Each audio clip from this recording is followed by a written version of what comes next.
There's waves of up to 4 meters expected along western and southern coasts.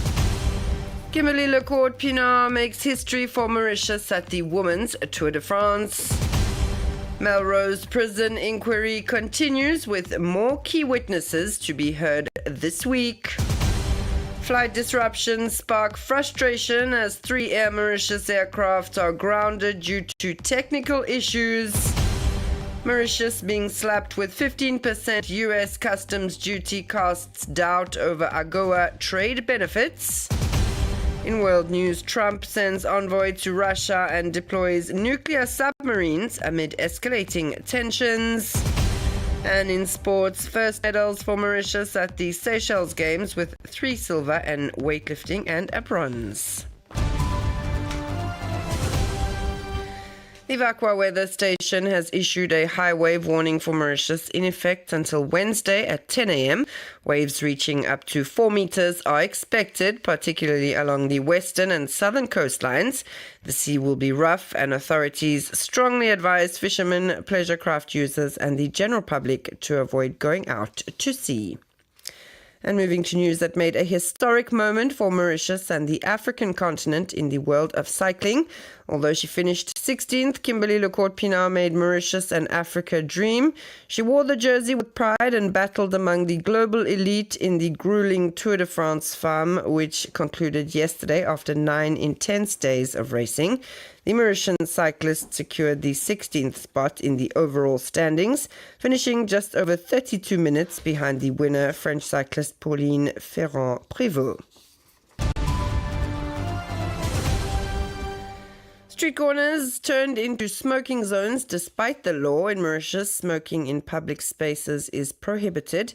Yet cigarette butts are piling up on pavements and many smokers continue to light up between meetings, a behavior not without consequences. Here's more in this report by Pranav Bihari. 8 a.m., 10 a.m. or 2 p.m. at any time of the day, a walk through urban centers is enough to spot smokers on of public buildings. Yet, the Public Health Restrictions on Tobacco Products Regulations 2022 are clear. Smoking is strictly prohibited in all public places. The few smokers we approached are well aware of this, and that's likely why none of them agreed to speak on record. But what exactly is meant by public place? Damini Moore, Public Health and Food Safety Inspector at the Ministry of Health and Wellness, explains. Schools, hospitals, religious places, markets, as well as workplaces. This includes places where a person might be volunteering. A closed space is defined not only as somewhere with 4 walls and a roof, but it can also be a temporary setup with a roof and a wall. For example, a bus stop or a shade. A closed space also includes a radius of 10 meters from any opening. All public transport is a smoke-free zone. This includes the metro, the bus, contract vans, as well as taxi. Also, when a person is traveling with a passenger in a vehicle, the vehicle is a smoke-free zone. These restrictions are clearly aimed at protecting public health, especially from the risks of second-hand smoke. But that naturally raises the question, where is smoking allowed? The answer isn't so straightforward. There are no provisions in the law for places where smoking is allowed. These measures are beneficial because the objective is to encourage people to stop smoking. These restrictions limit where a person is allowed to smoke, and this dissuades them from smoking. Violators face heavy consequences, a minimum fine of 5,000 rupees, which can go up to 10,000, and even a prison sentence of up to 12 months. It's either the end of the smoke break or the beginning of the crackdown. And now moving to the ongoing hearings that are going as part of the investigation into the incidents that occurred at Melrose Prison on July 17. After interviewing several prison guards last week, the fact-finding committee is now preparing to question other key stakeholders in the coming days. Anjali Siratan Pulchand reports.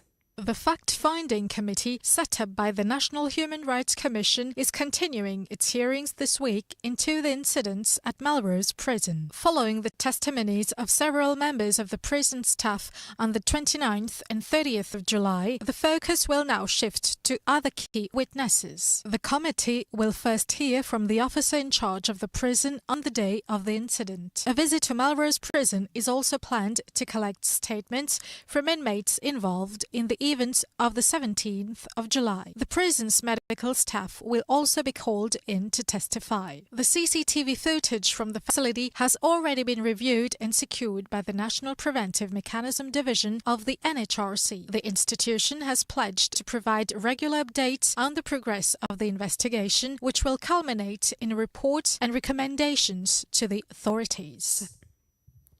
And it's been a rough few days for the national airline. 3 aircraft, 2 long-haul planes and an ATR were grounded due to technical issues, leading to multiple flight cancellations and delays across several routes. Passengers have voiced their frustration and the situation has sparked an outrage on social media.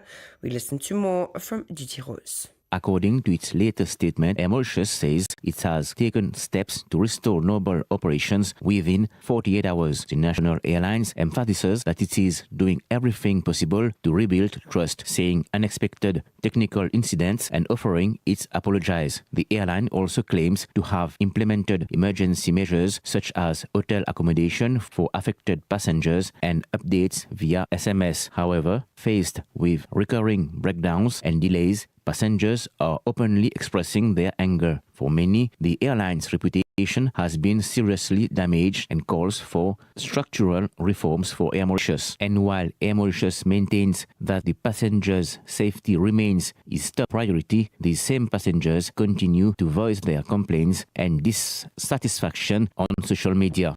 And in other news, Mauritius will now face a 15% customs duty on its exports to the United States, a major shift that could spell the end of the long-standing preferential trade agreement under AGOA, which Mauritius has benefited from nearly 25 years.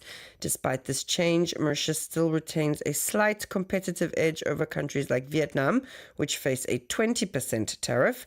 But what are the possible implications of this decision? Anjali Siratan-Pulchan takes a closer look. It's a heavy blow for several Mauritian industries focused on the American market. The new 15% customs tariff could weaken exports. However, Mauritius still maintains a margin of preference compared to some competitors, according to Dr. Sunil Budhu, former Director of International Trade. We have to look at all this in relation to the taxation that other countries will face, especially our competitors. That's what will give us a margin of preference. Compared to Vietnam, if I'm not mistaken, Vietnam will be taxed at 20%. Vietnam is one of Mauritius' direct competitors. We export more or less the same products, especially textile. In a way, we have some room to maneuver, but nonetheless, knowing that countries like India, Vietnam or Bangladesh are extremely competitive, I think there will be fierce competition on the market. The products most affected are clearly identified. The long-tailed macaque used in biomedical research, the textile industry, a historical pillar of our exports, and sugar. Of course, the most important products are textile and clothing, as these are among our major exports to America market. But there are also the long-tailed macaque, that's actually our number one export. It's very uncertain how this will be treated because, for now, pharmaceutical products are excluded from the reciprocal tariffs. We don't know if the long-tailed macaque will fall under pharmaceutical products. It's not very clear, but there are many products, as I mentioned, textile and clothing, eyewear, medical devices, and also sugar that we export to America market. For sugar, we have a quota of 12,000 tons that we export. If sugar is also taxed at 15%, that will be a problem. This decision marks a major shift in trade relations between Mauritius and the United States, ending the preferential terms of the African Growth and Opportunity Act, which had allowed the country to export to the US market without paying customs duties or facing quotas. And it's 9:10. You're listening to RM1, where we move to international news. U.S. President Donald Trump has confirmed the visit of his special envoy Steve Witkoff to Russia this week, following an ultimatum issued to the Russian president to end the war in Ukraine. Trump also announced that 2 nuclear submarines, which he ordered into deployment after an online dispute with former Russian President Dmitry Medvedev, are now in the region. He did not clarify whether the submarines are nuclear-powered or armed with nuclear warheads, nor did he disclose their exact locations, information classified by the U.S. military. And moving to sports, Mauritius earned its first medals yesterday at the Games in Seychelles thanks to impressive performances in weightlifting. Achille Masai secured 3 silver medals in the 61-kilogram category, while Chiara Rondel claimed bronze in the women's under 71-kilogram division, with a strong showing in the snatch event. In badminton, Team Mauritius remains unbeaten in the mixed team event. They recorded 2 back-to-back victories yesterday, defeating both Madagascar and Seychelles with a clean score of 5-0. This morning, the team takes on Reunion Island in a decisive clash for the gold medal. And over in women's volleyball, Mauritius made a strong start in Pool B, defeating Mayotte by 3-1 with scores of 26-24, 25-4 and 25-19. A promising start for coach Zoran Kovacic and his players. The team's next match in the group stage is scheduled for tomorrow at 1 p.m. against Madagascar.